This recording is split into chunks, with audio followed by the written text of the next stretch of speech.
channel. So today's video is going to be a foundation review. Today I'm going to be reviewing the YSL All Hours foundation. Now I picked this up from Sephora for $58, I believe. I'm just looking for some different full coverage foundations just to kind of swap out, because I feel like if you don't try new stuff, you don't know, you might find your holy grail.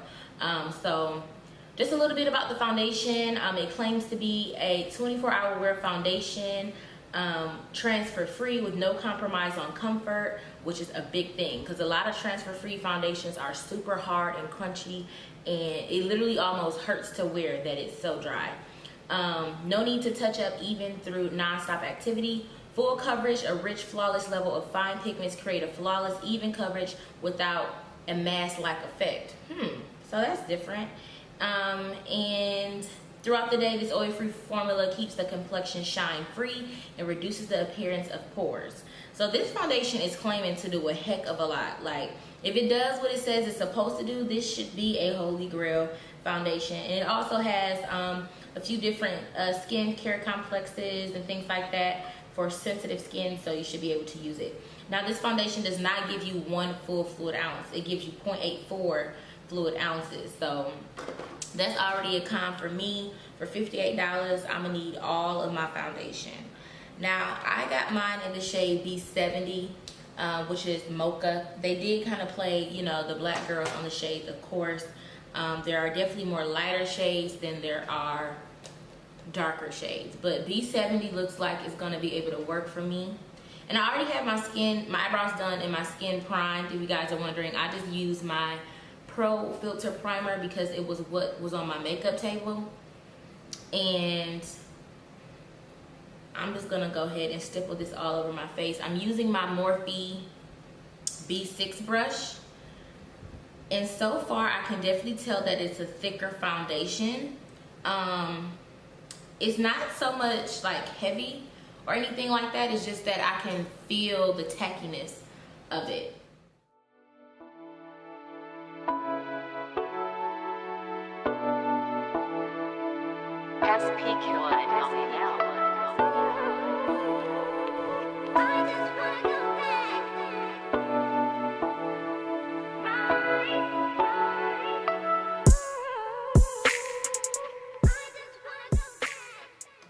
So this is what my face looks like after one layer of foundation. I had to use about 2 pumps per side.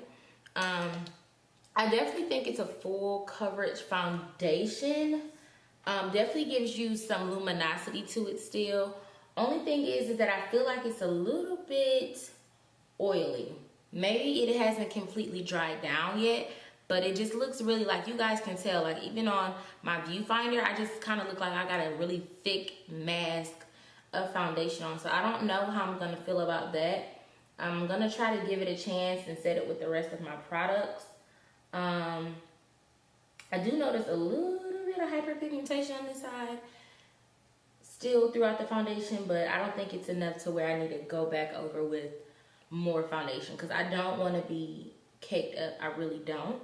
And I feel like this foundation is one of those foundations that will cake you up. So definitely color correct before using this foundation, especially if you're darker than me or my skin tone, because this shade is a little bit off. It's a little bit dark for me, as you guys can see.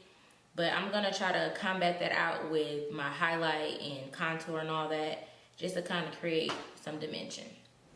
Alright guys, so I finished the rest of my face, and this is what my face is looking like. So far so good. So the foundation did look quite a bit too dark at first, but once I got the rest of my powders and everything on, I literally think it's a dead on perfect match. Now, this is not a foundation I could just wear by itself. I definitely need to do some highlighting and contouring and put some dimension on my face, but once I do all that, this is like a perfect shade match for me. So to set my foundation, I use the YSL Souffle Eclat powder. This powder retails for $68. You can't get this at Sephora, but you can get it at Bloomingdale's and Nordstrom, I believe. And I've heard great things from other makeup artists about this powder, so I wanted to try it when I tried the foundation. And I will say that it's a very, very fine powder. I pressed it into my skin with a beauty blender after I applied the foundation, and I do feel like it helped to give me like more coverage on top of just kind of like erasing the look of pores and just kind of really doing a good job at setting and smoothing out the foundation. So far so good on this powder. Now I don't know, I didn't read the claims on this powder. I don't know if it's supposed to be transfer free or whatever. So I don't know if the makeup is still going to be transfer free, because I did put this powder on top, and then I went over that powder because this powder is light. This is the darkest shade that it comes in, which is shade 4. So I went over it with my Sephora Micro Smooth powder in the shade 6. And that was just to make sure that my face didn't look too gray or too ashy. And then of course sprayed a little bit of Fix Plus. Now I'm not gonna spray my Urban Decay All Nighter spray, even though I really want to, because I want to see how the foundation and powders do all on their own. So it is now 9:31. I don't know if my camera's gonna be good in focus today because I don't have it on autofocus because it makes too much noise, which is not. But it is now 9:31. I have to go to church, of course, and run a few different errands and do some homework. So I'll come back maybe around 5 to 6 to let you guys know how the foundation held up. Hey guys, I'm back, and it is now 7:07 p.m. So I've had this foundation on for about 9 hours, and so far so good. So first I'm just gonna go ahead and talk about the cons right off the bat. My first con is, like I said, you really do have to pay attention to how you're placing this product on your face. It's not one of those super blendable, easy, just quick to apply foundations. You really do have to take your time to make sure that you're blending out your product the way that you want it on your face, because this foundation does not move. You know how some foundations, as you're blending, you get all of your spots and all of your face because it just kind of helps and it works with you and it blends with you. This is not that foundation. So make sure you take your time to be strategic about where you're placing your product. The other con is that this foundation comes in a lot of shades, but for us dark-skinned girls, it only comes in like 3 shades. So I think you can get like the shade B60, which is not even really a darker shade, B70, B80, and B90. Aside from those shades, if you're African American, you're either gonna have to mix this foundation or it's probably not your shade. And I don't know, I just still kind of take offense to that, because it's like, do they not think like dark-skinned people are a market? Because we are, you know. So YSL, you definitely need to step it up in terms of your shade range. Like, I don't know, I just don't see, like, as a company, how they spent so much time creating like 13 shades of light colors, like yellow undertones, red undertone, olive undertone, and then you get to the dark side and you just quit and you just throw in like 4. Like, I don't get that, but that's definitely a con for me. Now, as far as the pros go, I feel like this foundation actually held up to all of its claims. It's been 9 hours and this foundation still looks flawless. My skin looks super, super like natural and glowy, and I love it. The only thing that changed is really my contour kind of like wore itself off on my nose because my nose has gotten so oily. But I don't contest that to this being like a bad foundation or anything like that. I usually get oily on my nose after a full day. But to combat that, you know, if I wasn't doing a first impression, I would just take a compact with me or a translucent powder and just, you know, touch that oil up on my nose and my face would be perfect. Everything else held up marvelously. Like, this literally looks like my skin. My skin, I feel like I want to say my skin looks amazing. And this foundation feels amazing.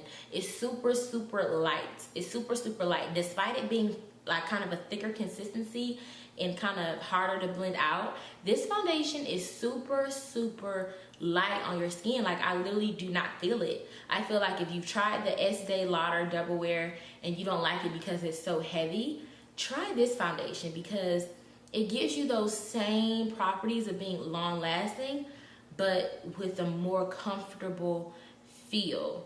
I also feel like it worked well with the rest of my products, my other powders, and even my concealer. My eyes did crease, but I don't think that has anything to do with the foundation. I will say that next time I wear this foundation, I probably will use a different primer. I'm I use my Fenty Beauty Primer because it's what was on my makeup table, but this is not the world's best primer. So I'm gonna have to find a different primer for my skin, just because I don't feel like this does it's just kind of like a moisturizer. I don't think it does the best job at prepping your pores and your skin for foundation application. It doesn't create like a smooth canvas, and I really need that with this foundation. I mean, it looks great now, but I feel like it could look better in person. I feel like just certain areas you can just kind of see my skin texture, and I'm not a big fan of that, because I actually have really smooth skin, but in certain areas when you can see each and every pore, it's not flattering. So all in all, I'm impressed by this foundation. I also think that it holds up to the claim by being transfer resistant. I've touched some spots on my face, and look, there's like nothing on my hand. I usually like to do this with a white paper towel so you guys can really see. But I know this was some of my other foundations. There would be brown foundation or powder all over my hands, and I'm not getting that with this foundation. So if you guys are thinking about trying this foundation, if it comes in your shade, I would definitely give it a try. I planned on like doing this review and then kind of taking it back, but I love this foundation right here. This is like my go-to foundation. Like I know I'm probably gonna be wearing this for the next week, because I really like the way that it feels on my skin, and it held up to all of its claims. So let me know down below if you tried this foundation, or if you guys have any other questions that I did not cover. I want to thank you guys so much for watching this video, and I will see you guys in the next one.